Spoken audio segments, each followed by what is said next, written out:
First, the headlines. Court refuses orders stopping Secondus orders from PDP meetings. EFCC declares ex-Kogi State Governor Yahaya Bello wanted. Court stops enforcement of Ganduj's suspension from APC.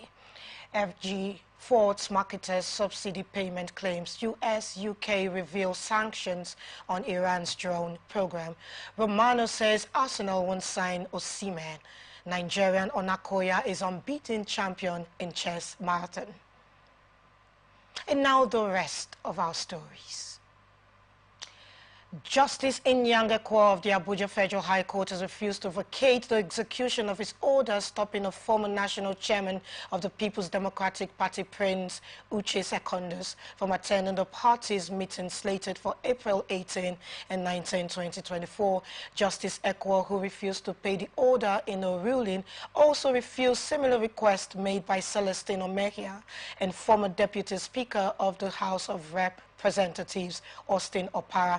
The judge, in his ruling in 3 separate applications filed by Secondus Omehia and Opara, held that the case of the applicants were grossly incompetent and lacking in merit. Justice Ekwo had 2 weeks ago issued an interim order restraining Secondus from participating in forthcoming meetings of the PDP pending the hearing of the substantive suit before the court, while he had made the order following an ex parte application brought by one Titus Jones, a member of the PDP from Ward 5, Ikuru Town, Andoni local government area of Rivers State. His lawyer, Joshua Musa San, had sought an order restraining the National Executive Council, National Working Committee, party's chairman, secretary, and board from allowing Secondus to attend any of the meetings pending the hearing and determination of the motion on notice having been suspended from the party. The matter has been adjourned till April 25 for hearing of the main suits. Moving on now, candidate of the Labour Party in the forthcoming September 21, 2024 governorship election in Edo State, Olumide Akpata, has been invited by the State Police Command over alleged security breaches involving shootings at the University of Benin last Friday. The command's public relations officer, Chidi Wambuzo, who disclosed this in Benin City, said the invitation was served on the LP gubernatorial candidate by investigators in the political desk session of the State Criminal Investigation Department on Tuesday, April 16, 2024. This is coming after Olumide Akpata was allegedly attacked by suspected political thugs during an investiture ceremony at the invitation of the Uniben Staff Club, and he alleged that the attack was orchestrated by the People's Democratic Party in the state, as well as the state government, to assassinate him. The command's image maker further explained that the invitation of Olumide was part of the investigation initiated into the crisis by the police command. When contacted, the state chairman of the Labour Party, Kelly Ogbaloy, who confirmed the receipt of the police invitation, said he was not in Benin when the letter was delivered, but assured that he would honor the invitation, adding that Olumide Akpata is their candidate, but Uniben invited him to honor him on a personal note and did sign a surety of his safety there. Meanwhile, the Edo government and the authorities of the University of Benin had in separate statements condemned the attack on the LP governorship candidate. A statement by the Edo State Commissioner for Communication and Orientation, Chris Osa Nehikari, while condemning the clash, said an investigation is ongoing on the issue and also warned that the state government would not tolerate violence or this sort of irresponsible behavior, which was associated with the visit of Akpata to the institution. Official of the Anambra Road Traffic Management Agency has been gunned down by suspected gunmen in Awka, the state capital. This is coming a few hours after another person was murdered by rampaging gunmen at Aroma Junction on Wednesday evening, and the incident happened close to a Milton Park where commuters ferry passengers from Awka to Unewi. Eyewitnesses said though there have been cult-related killing underway to investigate the killing. Former Anambra State Governor Willie Maduabuchi Obiano will be facing trial of 40 billion naira money laundering charges brought against him by the federal government following the ruling of Justice Enyang Edem Ekwa of the Federal High Court in Abuja that dismissed the application filed by his counsel. The judge in the ruling delivered faulted and rejected all grounds upon which the application was predicated by Obiano, while the former governor had, among others, prayed the judge to dismiss the 9-count charges instituted against him by the Economic and Financial Crimes Commission on behalf of the federal government, and claimed that there was no connection between the proof of evidence supplied to the court by the EFCC and the accusations against him. He averred that there was no testimony from any witness indicating that he issued directives for the disbursement of the security votes and other funds belonging to the Anambra State government, and also claimed that he could not be held accountable for any alleged unlawful actions by officials of the state government, as there is no concept of vicarious liability in the criminal justice system. The judge said there is no way the court would know whether the former governor is linked with the alleged offenses or not unless the trial is conducted in line with the provisions of the law, while Obiano is being prosecuted by EFCC on 9-count charges bordering on money laundering to the tune of 40 billion naira, and the judge has fixed June 24, 25, 26, 27 for full-blown trial of the charges. Justice Ekwa permitted Obiano 60 days to travel abroad for medical treatment after the judge ordered that Obiano be made to sign an undertaking to return to the country after the treatment and to deposit his traveling passport within 3 days of his return to Nigeria.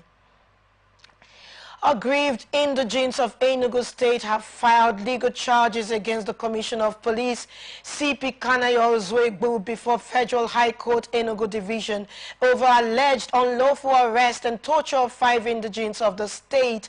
The 4 different suits were filed by the applicants accusing the police commissioner, as well as CSP Chidera Ijoma and SP Chidolwe Ekeleme, of violating their rights in arresting, torturing, and brutalizing the applicant on account of a purported community land dispute between Etitungwa and Umugwakum Akukwe community, which constitute a gross violation and infringement of the applicant's fundamental right. The indigenes also said the actions of the police violated their right to life, dignity of human person, personal liberty, fair hearing, peaceful assembly and association, as well as access to court as guaranteed by sections 33, 34, 35, 36, subsection 4, 40 and 46 of Constitution of Federal Republic of Nigeria 1999 and the Article 5 of African Charter on Human and People's Rights, Ratification and Enforcement Act, Cap A9 LFN 2004, and are accordingly wrongful and illegal. They requested for an order of court releasing the applicant unconditionally, as well as directing and mandating the first respondent to tender an apology to the applicant by particularly publishing the apology widely in the country. They claimed in the suit that the Akukwe community wrote a petition to the Inspector General of Police against some unknown gunmen terrorizing their area and also guarding some hoodlums who were demolishing houses and bringing down fences in their area, while no date has been fixed for the hearing of the motion. Day-old baby boy abandoned in a polythene bag has been rescued at Alhaji Masha Road in the Surulere area of Lagos State.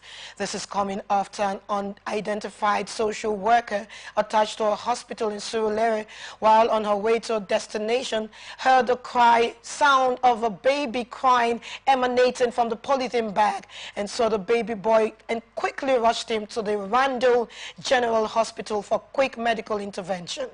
The divisional police officer and team from the Family Support Unit visited the scene of the incident and assured that the investigation was ongoing. Meanwhile, the state government has urged residents to volunteer information that would enable it to identify the parents of the baby.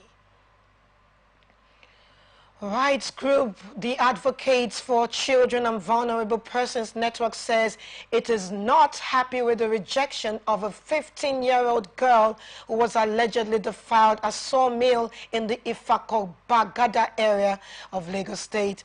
The group said the alleged rejection of the abused minor by the State Ministry of Youth and Social Development was a huge disappointment, stressing that the suspect, identified simply as Fred, had been repeatedly defiling the victim for 2 years and has also forced her to carry out abortion of the babies twice. The act was allegedly perpetrated with the knowledge of the victim's guardian, who reportedly consulted an auxiliary nurse who performed the abortion. The perpetrators were, however, arrested after the rights group reported the incident at the Ifako police station. The case manager of the group, Jennifer Wosu, recounted her struggles to secure a place for the minor in the ministry's safe house, stressing that despite providing the necessary documents required for such a request, she was turned down by the ministry's Child Protection Unit officials. Oyo State Governor Seyi Makinde says his administration is ready to partner with investors to unlock the tourism potential of the state. He also said opportunities exist in tourism sector which can lead to prosperity if properly harnessed, adding that there are 6 major sites of development in the state, namely Cultural Center Ibadan, Bowers Tower, Eleyele Waterfront, Idere Hills, Iyake Suspended Lake, and Iyamapo Hills.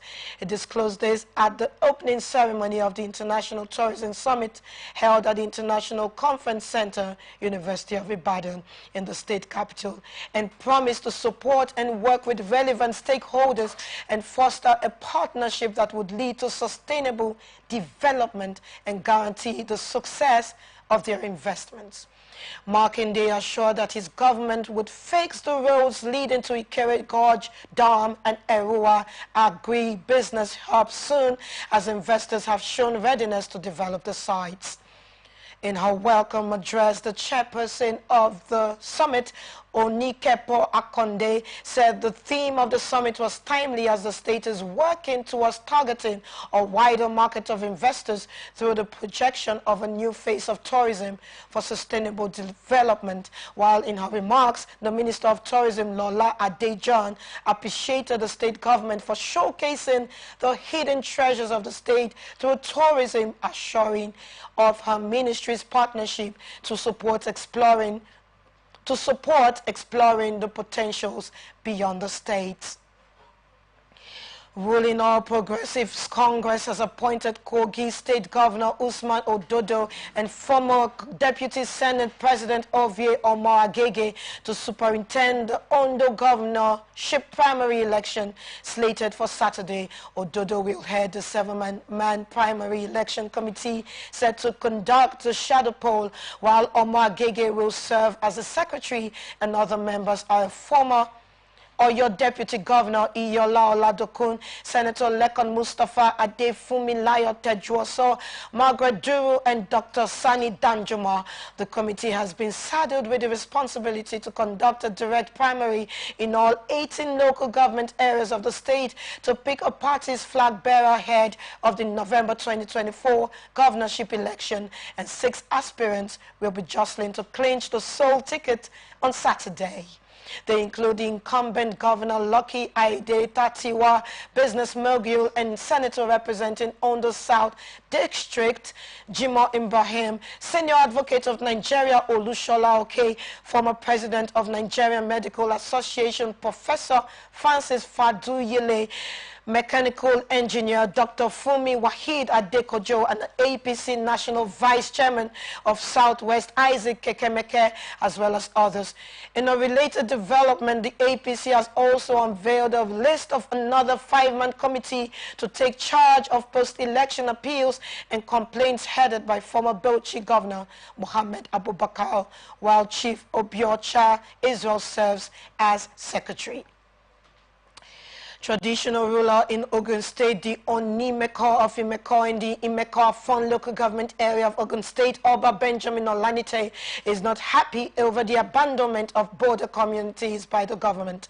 He said the abandonment has further encouraged banditry activities and kidnapping among these communities, and the situation is so bad that the teachers are now getting so scared of falling victim to the terror of rampaging bandits and kidnappers, and express sadness that they don't want to have anything to do with border communities. The royal father said a majority of the educational institutions such as primary and secondary schools established in these communities are either a product of the missionaries or communal efforts appealing to both the federal and state governments to help the hapless residents of these communities.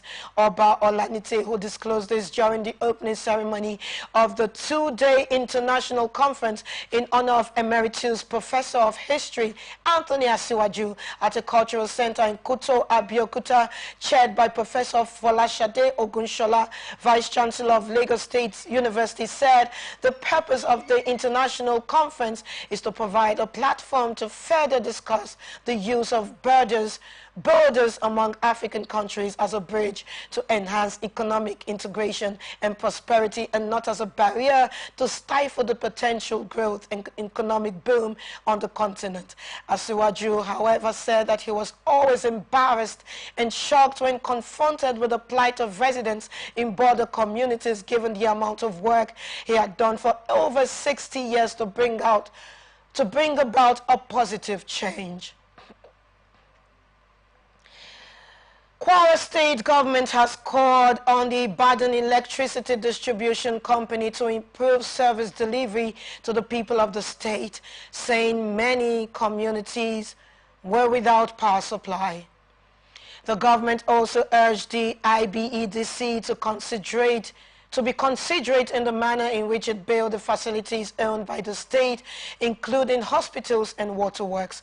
The State Commissioner for Energy, Abdulaziz Abdul Ghani, who disclosed this during a courtesy visit to the IBEDC regional head Toyi Akinyosoye in Ilorin, said the state government on its part had complemented the IBEDC services by paying the electricity bills of all government facilities promptly, constructing feeder lines and providing various communities with transformers and other electrical materials to enhance their access to regular electricity.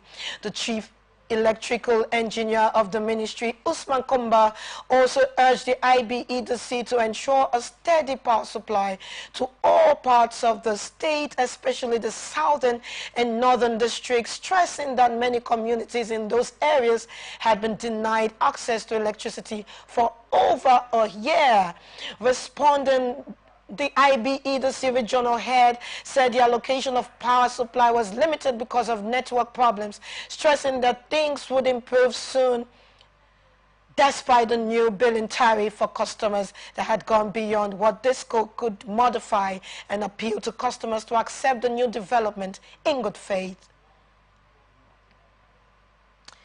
Immediate past governor of Kogi State, Yahaya Bello, was absent at the Federal High Court in Abuja. The former governor was to be arraigned by the Economic and Financial Crimes Commission over alleged money laundering offense involving 84 billion naira counsel for the EFCC. Kemi Finwo earlier told the court that Bello was absent from court for his arraignment because he was being protected by someone with immunity. Justice Emeka Winte subsequently adjourned the suit to April the 23rd. The EFCC has declared a former governor of Kogi State, Yahaya Bello, wanted for offenses relating to economic and financial crimes. A notice posted on the Commission's official Facebook page said former Kogi State Governor Yahaya Bello is wanted for offenses relating to economic and financial crimes to the tune of 80.2 billion naira, adding that anybody with information as to his whereabouts should report immediately to the commission or the nearest police station. This is coming after the EFCC says it has conducted arrangements to arrest the immediate past governor of Kogi State, Yahaya Bello, with soldiers and bring him before the Federal High Court, Abuja, for arraignment to answer the charges preferred against him. Responding, Bello's counsel Mohammed informed the court that his client had obtained an order from a high court in Kogi State restraining the anti-graft agency from inviting, arresting or prosecuting him over the instant charge against him, adding that the court had no jurisdiction to do any other thing rather than to take his client's motion challenging the court's jurisdiction to entertain the subsisting charge. He faulted the EFCC's move to try to get Bello arrested in his Abuja residence while judgment was being delivered on the fundamental human rights suit, and after listening to both parties, Justice Emeka Winte adjourned the matter till the 23rd of April 2024 for ruling and arraignment. Federal government has ordered the immediate past governor of Kogi State, Alhaji Yahaya Bello, to follow the path of decency and submit himself for probe by the EFCC over alleged corrupt practices while in office as governor of Kogi State. Attorney General of the Federation and Minister of Justice Prince Lateef Fagbemi-San, in a statement he personally signed, said the EFCC is empowered by law to invite any Nigerian for interrogation and described the action for the incumbent governor of Kogi State, Ahmed Ododo, who used this immunity to prevent Bello's arrest on Wednesday as, I quote, disquieting, adding that embarking on temporizing self-help and escapism that can only put Nigeria in bad light before the rest of the world is not the way to go. According to him, he stands for the rule of law and will ensure no right of any Nigerian is trampled upon, adding that EFCC is given power by the law to invite any person of interest to interact with them in the course of their investigation into the matter regardless of status. He also said Nigeria has a vibrant judicial system that is capable of protecting anyone who follows the rule of law in seeking protection, and therefore encourage anyone who has been invited by the EFCC or any other agency to immediately toe the path of decency and civility by honoring such invitation instead of embarking on a temporizing self-help and escapism that can only put the country in bad light before the rest of the world. Kogi State governorship candidate of the People's Democratic Party in the 2023 election, Senator Dino Melaye, has disagreed with former governor of Benue State, Samuel Otom, at the PDP North Central North leadership meeting. In a post on his X handle on Thursday, Melaye said the confrontation stemmed from Otom's declaration of support for President Bola Tinubu of the All Progressives Congress ahead of the 2027 election. Senator Dino Melaye, who embarrassed the former governor Utom of Benue State, said he was shocked that ex-governor Utom could feel comfortable sitting in a PDP meeting, walking in majestically after his anti-party activities. This is coming after in January that the ex-governor Utom spoke about plans by former governors of the PDP known as G5 to support Tinubu for second term in 2027.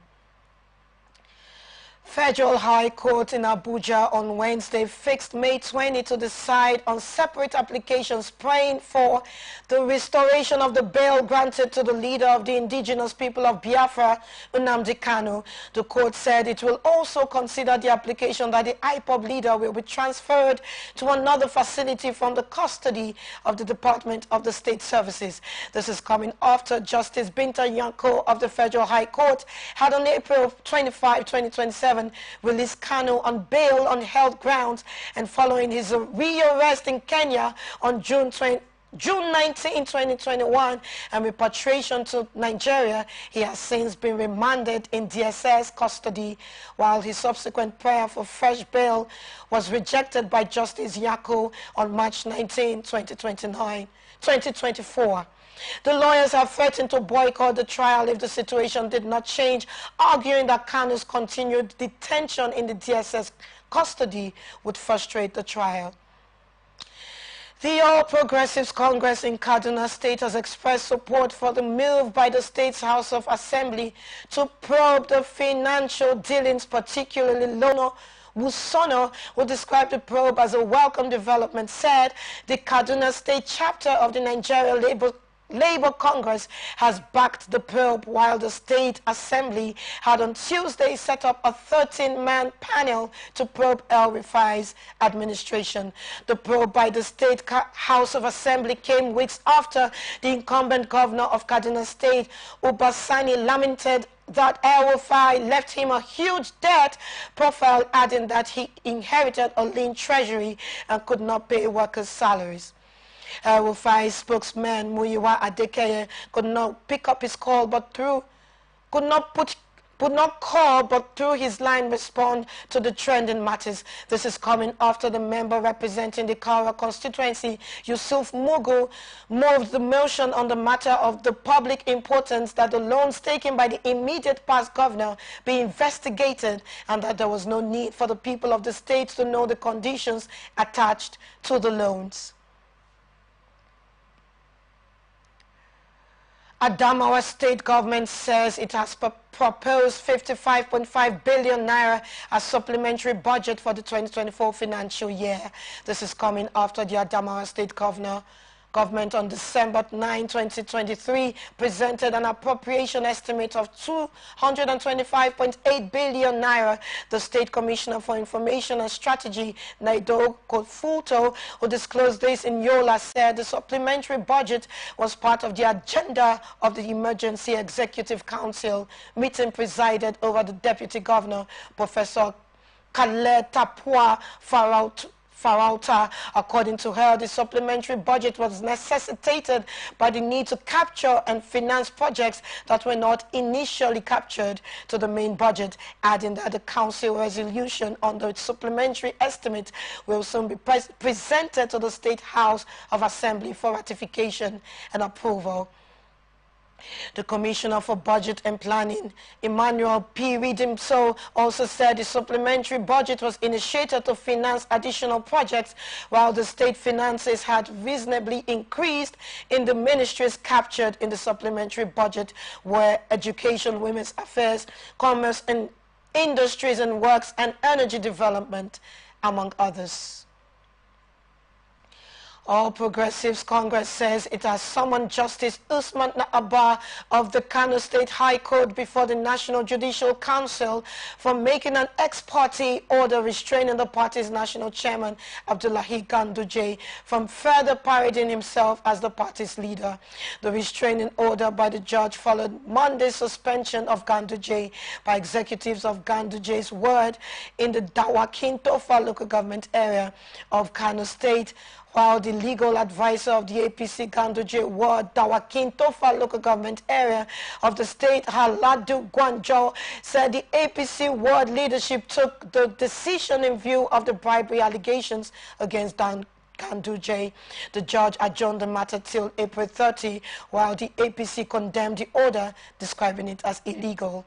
The petition dated April 17 and signed by the chairman of Ganduje's ward and 26 others, the Kano APC appealed to the NJC to evaluate the adherence to judicial guidelines and the Constitution in the context of non-interference and political party affairs. The party also said a court summons was never served on Ganduje, and further argued that the decision to intervene in the party's internal affairs without clear and compelling reasons to circumvent the party's own mechanisms appears to constitute a judicial breach, while the action sets a concerning precedent regarding the impartiality and scope of judicial intervention in political party governance. Federal High Court in Kano has stopped the suspension of the national chairman of the All Progressives Congress, Abdullahi Ganduje, by his word. The ruling came after Ganduje filed an ex-party motion seeking to enforce his fundamental right to a fair hearing, and the respondents in the application are the police, the Department of State Services, the Nigerian Security and Civil Defense Corps, and 9 other individuals. This is coming after, on Monday, April 16, APC executives in Dawakin Ward, Tofa local government area of Kano State, purportedly suspended the APC national chairman over alleged corruption, while the state working committee of the APC nullified the suspension and sanctioned the ward executives with a month's suspension. However, the presiding judge at the Kano High Court, Judge Usman Naabahu, who upheld the purported suspension of Ganduje in the ex parte order delivered by the court. The judge, A.M. Lehman, said the purported suspension should not be implemented until the case is heard and determined. The court subsequently fixed April 30 to hear Ganduje's appeal. Operatives of the Yobe State Command of the Nigerian Security and Civil Defense Corps says they have arrested 6 suspected power cable thieves in Damaturu, the state capital. The state commandant of the Corps, Adamu Wan Zakari, who disclosed this while parading the suspects in Damaturu, while the suspect confessed that they had vandalized several transformers in Damaturu Metropolis at the Federal Polytechnic and at the Ali Marami extension.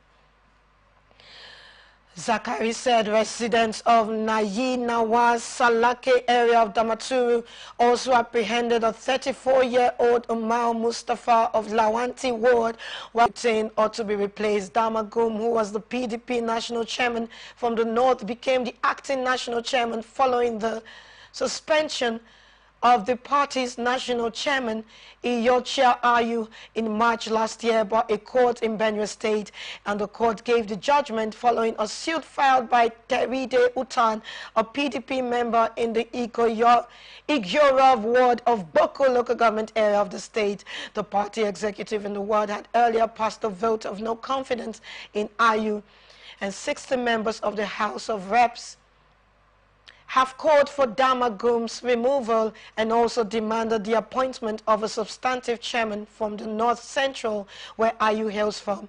The PDP NWC, in a statement by its National Publicity Secretary, Debo Ologunagba, said the NWC praised the dedication and endeavors of the acting national chairman in stabilizing and revitalizing the PDP as Nigeria's primary opposition party. Meanwhile, 60 lawmakers opposed to Damagum have said that the group is not supporting former Suswam or ex-Kogi State Deputy Governor Philip Salawu or any other person for the PDP chairmanship. Board of Trustees of the People's Democratic Party has criticized the continued stay in office of the party's acting national chairman Umar Damagum and National Secretary Samuel Anyanwu. This is coming after the PDP National Deputy Chairman Damagum assumed the role of acting national chairman following the court suspension of the party's national chairman Iyochia Ayu in March of the preceding year. In his response during the forum meeting at the party headquarters in Abuja, the PDP board chairman Adolphus Wabara said the matter before the party weighs heavily on their collective conscience, and the assembly offers them a priceless chance to contemplate the condition of the party and the essential measures required to advance them toward progress and harmony. The ex-Senate president also said the remedies for the 2 issues are embedded in the party's constitution. But intentional legal disputes have rendered the implementation of the constitutional cost of food and other necessities of life with pervading misery and despondency across the country. and expresses serious apprehensions over the state of acts of terrorism and violence, including the escalated cases of mindless killings, mass abduction of innocent Nigerians, and marauding of communities in various parts of the country. PDP NEC, after due consideration, demands that President Bola Ahmed Tinubu to curb the disturbing insecurity with its attendant negative consequences on our nation, on our national life, and also rejig its economic team to bring in persons of proven integrity and competence without bias and vested interest to assist in repositioning the economy. NEC further demands that the federal government should review all policies and programs which are stifling the economy with suffocating effect on lives of citizens, including the increase in price of fuel without cushioning measures, hiking electricity tariff, increased taxation, and implementation of adverse fiscal policies. Former Minister for Works and Housing Babatunde Fashola is urging Nigerian leaders to always go for projects and policies that would be beneficial to the people despite their initial inconveniences. The former Lagos governor also said that the notion the end justifies the means, he says, could no longer be a standard practice won't go down well with the population. He disclosed this at the first Lagos Leadership Summit organized by Lateef Jakonde Leadership Academy at Konga Place in Lekki, Lagos.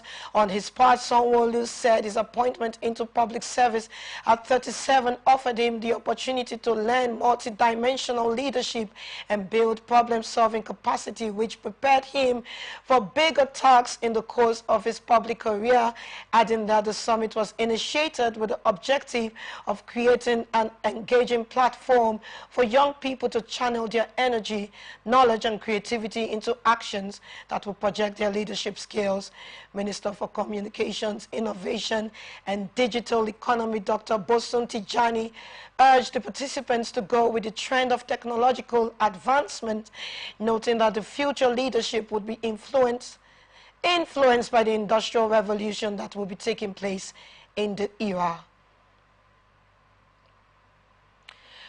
And health matters, which resulted in terrible several strike actions that caused setbacks for the country, adding that President Tinubu's assurance on bye-bye to strikes, lockouts, and industrial instability must be effected to allow better education to flourish in Nigeria, he said. This is coming after the Minister of Education, Professor Tahir Mamman, and the Minister of State, Yusuf Sununu, initially claimed ignorance of the SANU demands when the warning strike started recently, and wondered whether they have taken any steps to prevent a full-blown strike from happening soon in our educational system since the warning strike ended, he added. Joint Admissions and Matriculation Board has directed all computer-based test center owners to arrest any parent who is found near any of the facilities during the 2024 UTME exercise. The board said all arrangements have been concluded for the conduct of the 2024 exam, which will be held in over 700 CBT centers across the nation. The directive was issued at the final briefing of the computer-based test centers center owners in Abuja, and the directive became necessary following the intrusive disposition of some parents during the board's previous exercises. According to the registrar, Professor Isaac Oloyede said the measure is necessary as it has discovered over time that many of the intruding parents are facilitators of examination infractions, while others have by their actions disrupted the board's examinations in the past and had directed security operatives to work with the centers to apprehend any meddlesome parent who comes near the centers. He also said the board expects a seamless exercise and made arguments from the Chibok Secondary School.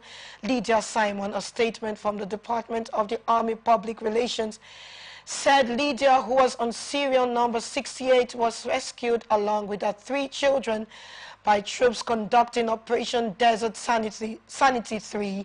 The statement also said out of the 271 Students that were kidnapped by Boko Haram insurgents, 57 girls escaped shortly in 2014.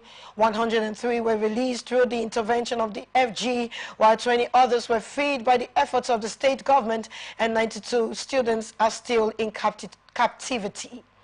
In another development, the troops said it had deployed 4 counterinsurgency operations in the north central after it successfully ambushed and killed 3 terrorists in Sheikh by Seh community in Zaki Biam, local government of Benue State. The troops also recovered from the terrorists 3 AK-47 rifles and 4 magazines. You're still watching the global news at Atlantic Television Network. We'll be right back after this break. Stay with us. Welcome back. This is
Every day, our lives are changed by history. We are one people, all of us. Leaders, politics. Nobody's ambition is what the blood. I have fought very firmly. Natural occurrence, war, and the world economy. I belong to everybody, and I belong to nobody. ATN covers it all on ATN Politics today.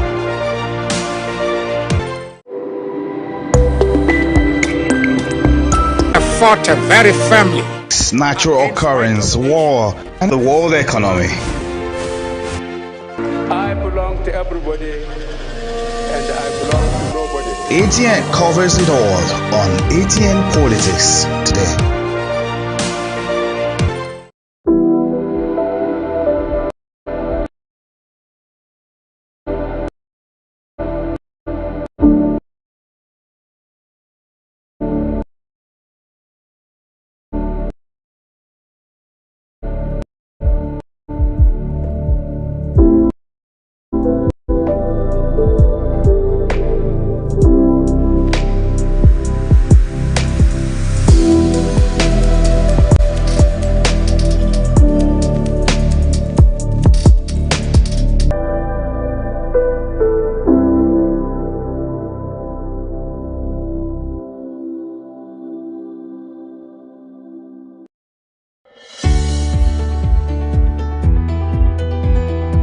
People into the country illegally. That is amazing. Honorable you human trafficker. Honorable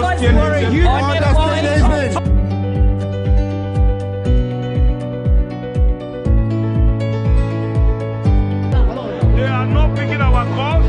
They made up their minds. So no agreement with the EU, but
News on Atlantic Television Network. Now to the rest of our stories. President Bola Tinubu says ethnic agitators threatening the sovereignty and unity of Nigeria would be made to face the full consequences of their actions. He issued the warning against the backdrop of the invasion of the Oyo State House of Assembly complex in Agodi, Ibadan by Yoruba Nation agitators. This is coming after in a viral video clip, the agitators decked in camouflage and armed with weapons declared the independence of the Democratic Republic of the Yoruba. A statement by presidential spokesman Ajuri Ngelale said Tinubu reacted to the incident during a meeting with leaders of Yoruba social-cultural body Afenifere led by Pariu Ben Fasoranti, stressing that his administration had recorded significant progress against insurgency where it exists in the country and would not relent in the fight against criminals, he said. He said his administration is committed to the unity of Nigeria and constitutional democracy. Moving on now, Chairman House Committee on Renewable Energy Afam Ogene has called on Nigerian scientists managing the nation's nuclear research centers to avoid any act of sabotage that could jeopardize the security of the country and its citizens. The lawmaker said despite issues arising from non-payment of hazard and high-risk allowances, the scientists should continue to exhibit the highest standard of patriotism to their fatherland.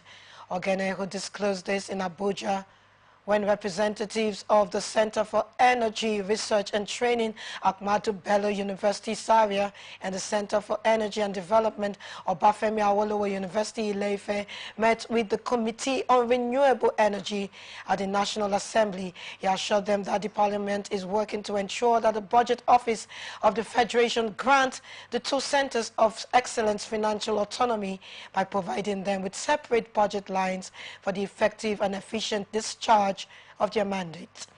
The management of the two high-risk centers had raised concerns over the impact of the non-payment of the deserved allowances to the morale of scientists at the centers who face daily risks in managing the nation's nuclear facilities through a complaint letter to the Speaker of the House of Representatives, Abbas Tajuddin, in January 2024, and also raised concerns over the danger of a possible sabotage or avoidable nuclear accident as a result of the disillusionment of staff at the two centers over poor working conditions and lack of institution. Investment Authority says it has made 2023 earnings presentation with insights into the company's financial performance and strategic direction. The presentation covers various aspects of NCIA's operations, achievements, and future plans. In an interview with the Managing Director and CEO Nigerian Sovereign Investment Authority, Amina Umar Sadiq, said breakdown of the reports and NCIA plans are in compliance.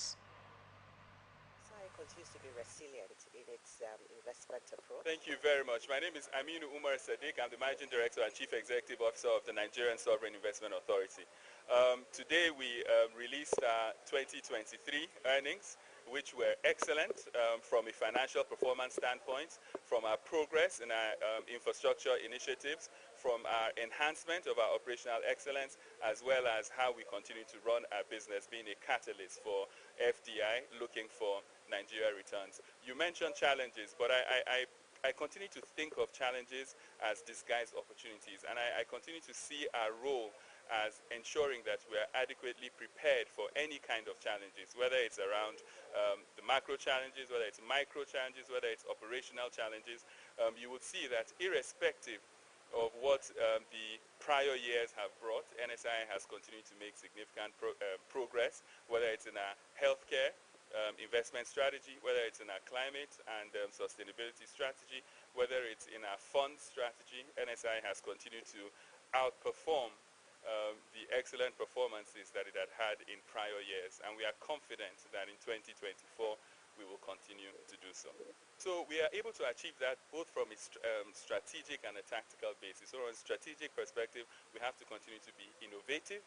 We have to continue to focus on governance. We have to continue to be meticulous, ensuring that we have the right people focused on the right tasks. And then from a tactical standpoint as well, a focus on balance sheet management, a focus on cost prudence, a focus on ensuring that we are able to attract the right kind of strategic expertise as well as the right kind of third-party capital. Where we invest, we not only invest for financial returns, but we invest for sustainable earnings. And it's very important to us that all our stakeholders are very aware of this. We're very careful about capital preservation, good governance. We put all this on the table, and obviously one of the key things that is important to us is also ensuring that our risk framework, assessing our risk and ensuring that the right tools and techniques are used to ensure that we only identify and invest in risk-adjusted investments within the NSI. Olubisi Makoju. Yeah. Very much. So the NSI has approached this with a multi-pronged approach. We have invested, now a lot of these early startups are typically too small for us to invest in directly. What we have done is been catalytic to local venture capital firms, providing them capital that they will now provide as equity or some kind of mesh structure to these early stage startups that will look to catalyze the ecosystem and create jobs for Nigerian youth. We have also set up the NSI Prize for Innovation.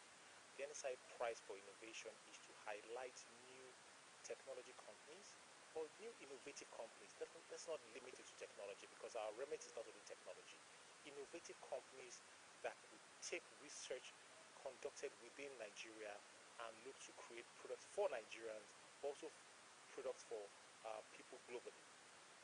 And the emphasis is on highlighting and guiding these companies. So find them, invest in them, provide them some grants, provide them a lot of training, and ensure that we provide some of them, not all, some companies. Federal government, through its Ministry of Petroleum Resources and the Nigerian National Petroleum Company Limited, challenged those who make this argument to provide evidence to justify the allegations, just stressing that since President Bola Tinubu had declared the end of subsidy on petrol, the situation remains so. This is coming after comments by oil marketers backing the claim by the immediate past Governor of Kaduna State, Nasser El-Rufai, that the federal government had resumed the payment of subsidy on premium motor spirit, also called petrol. The Minister of State of Petroleum Resources, Oil, Heineken Lokpobiri, also said the fuel subsidy was a sensitive issue and the government had made its position known on the matter, insisting that the petrol subsidy had ceased to exist, and urged those who alleged that the government was still subsidizing the commodity to provide evidence and facts. The NNPC also said it was recovering its full cost on the petroleum products and that it imports into Nigeria, and insisted that there was nothing like petrol subsidy anymore. While the oil dealers also said that the current cost of PMS at filling stations should be around 900 per litre if there were no subsidy on the commodity. Federal government says it is planning gas supply and purchase agreements to support the final investment decision for the $3.8 billion Brass Methanol project and is to be executed in May 2024. The Brass Methanol project is a major industrial project being built in Bayelsa State to produce methanol, a key industrial chemical using natural gas resources.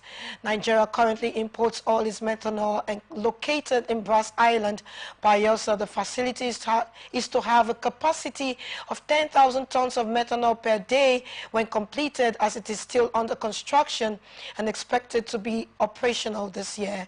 $3.8 billion is to create up to 15,000 jobs. Construction to boost the Nigerian economy by reducing reliance on imports, and the project is a joint venture between DSV Engineering Limited, the Nigerian National Petroleum Company Limited, the Nigerian Content Development and Monitoring Board, the Minister of State Petroleum Resources, Gas Ekperikpe Ekpo, who disclosed this, said the execution date for the gas supply agreement in Abuja after a meeting with key stakeholders of the project in his office. A statement issued by his media aide Louis Iba said the meeting was to confirm adequate gas supply to the Brass Methanol project by the NNPC Shell Total Energies now joint venture, stressing that the meeting was to also determine the next steps to conclude and execute the GS. The MPA also vowed to automatically deactivate access tickets of export cargo trucks that fail to access the ports within the time, adding that the window will take effect from April 22, adding that the new policy aims at improving adversely affected containers, revisiting existing laws and arrangements to ensure stability and predictability in the exchange rate on customs duty, and suggested fixing a permanent customs exchange rate for cargo clearance between 900 naira per dollar and 1,000 naira per dollar for a specified period, such as 3 months, 6 months, or a year. According to Yusuf, fixing a stance on import cycles would be extended up to 60 to 90 days. He also said the measure would provide a framework for planning and contribute to lowering the cost of living by reducing inflation, as well as the need to review law arrangements for stability and predictability in international trade.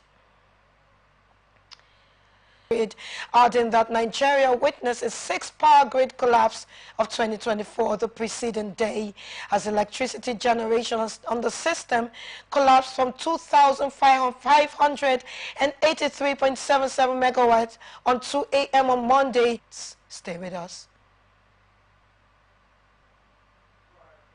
Iranian military organizations, individuals and entities involved in Iran's UAV and ballistic missile industries, while Tehran launched its first ever direct military attack on Israel late Saturday in retaliation for an April 1 airstrike in consulate in Damascus and widely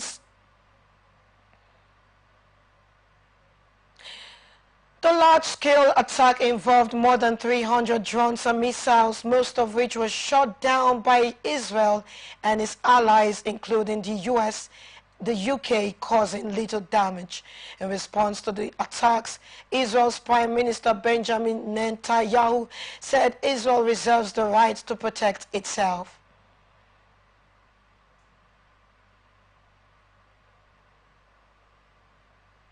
Indonesian rescuers raced to evacuate thousands of people after a volcano erupted 5 times, forcing authorities to close a nearby airport and issue a warning about falling debris that could cause a tsunami. The volcano in Indonesia's outermost region was still billowing a column of smoke, prompting authorities to shut the nearest international airport in Manado City on Sulawesi Island for 24 hours.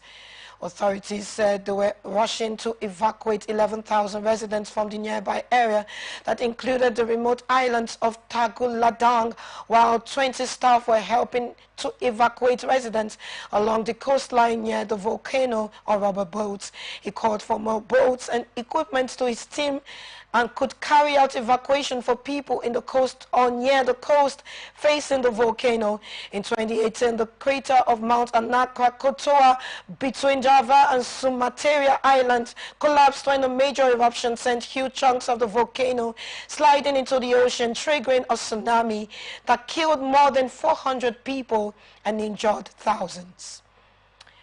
Moving on now to sports news.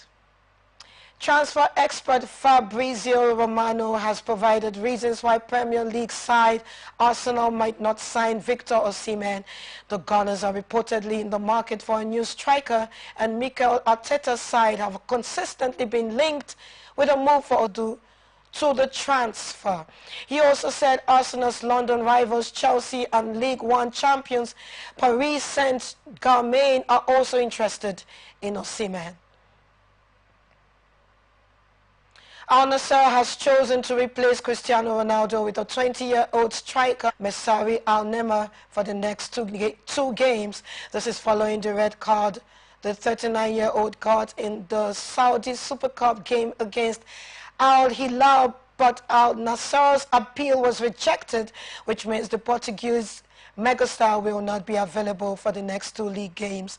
Manager Luis Castro has decided to use Al Neymar as Ronaldo's replacement. Ronaldo saw a red card for Al Nassr in their 1-2 loss to Al Hilal in the Saudi Super Cup semi-final. Former Real Madrid youth player Dani Lorenzo says he is not a millionaire but became an internet sensation due to a viral video capturing his interaction with a fan. This is coming after Malaga CF beat Atletico Madrid B1-0 while Lorenzo found himself in the spotlight for an exchange that showcased both the passion of football fans and the humility of players. While one supporter seized this opportunity to ask Lorenzo for his coveted Match 1 shirt. However, Dan Lorenzo politely said he was unable to give his away due to the club's policies regarding the distribution of shirts. But despite the initial refusal, the dedicated fan persisted and offered a meaningful gift that surprised everyone. Pulling out a €50 note from his pocket, the fan offered to buy Lorenzo's shirt. But moved by the fan's genuineness, Lorenzo took the money and finished the trade. Lorenzo took a moment to reflect on the incident after the game. Currently plays for La Liga club Sevilla, was Real Madrid's captain for 16 years between 2005 and 2021 before moving to PSG. He shared an Instagram story where he's been enjoying the Wednesday night's victory, stressing that the victory featured Ramos watching the UCL quarters with his wife and children. And now entertainment news. Renowned chess master Tunde Onakoya, who commenced his mission to surpass the Guinness World Record event, which is underway at New York City's iconic Times Square, started on Wednesday, April 17, and is scheduled to end on April 19. And Onakoya has emerged triumphant in all encounters so far, including his match with New York's national chess master, Sean Martinez. A post on his X handle early said Tunde Onakoya beats a very worthy opponent and one of New York's finest national chess master, Sean Martinez. Onakoya's manager, known as Taiwo with the X handle Oga Box, has also provided insight into the nature of the challenge. While after 15 hours of continuous play with 12 opponents, Onakoya took an accumulated break of 30 minutes as the rules stipulate a 5-minute break for every hour of play. He also said Onakoya is playing 2 sets of games simultaneously and must not lose either. Chief Magistrate Court in Sitin Ikorodu has granted the order that Wumi, the wife of the late singer Ilerioluwa Aloba, aka Mohbad, be served notice of the pending DNA test application by substituted means. A statement signed by a member of the legal team to the Aloba family, Monisola Odumosu, in the application filed by the legal team to Joseph Aloba, father to the late singer, the family sought an order to serve Wumi by posting all the originating processes and other processes in the suit on the last known access of the respondent. According to the statement, the legal team led by Emmanuel Oroko had argued that the sheriff had attempted twice to serve Wumi the court process but failed. Added that the singer's wife in a viral video said she was ready for a DNA test, noting that she had never been available for the court sheriff to serve her the originating notion. Odumosu also said the matter had been adjourned till next month for the report of service, and when contacted, Wumi's lawyer Taiwo Olawale denied knowledge of the court order. The singer's body was on September 21, 2023, exhumed for autopsy to unravel the cause of his death. Nigerian singer Joseph Akinfenwa popularly known as Job Boy, says he is open to marrying his current girlfriend. He described his current relationship as pure, intense, helpless love, adding that he believes in love and marriage. This is coming after Job Boy disclosed last year that he spent roughly $50 15 million naira on his current girlfriend within 2 years. He also said he prefers to keep the identity of his girlfriend hidden to protect his private life from social media scrutiny.